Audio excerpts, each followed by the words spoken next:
So you have two methods for this. First method is you need to go for search option here, search for Windows Update.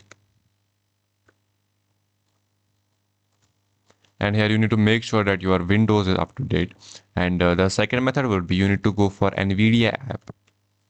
Or if you have an Intel graphics card or NVIDIA graphics card, depends upon that. If you want to make sure you have what kind of graphics card you have, you need to find it by, you can find it by right clicking here, and here you need to go for show more options. And here, if it's showing NVIDIA control panel, or in your case if it's showing Intel control panel, that means that kind of quality you have of your graphics card. What I need to do, I need to download NVIDIA app from the Windows or from the browser.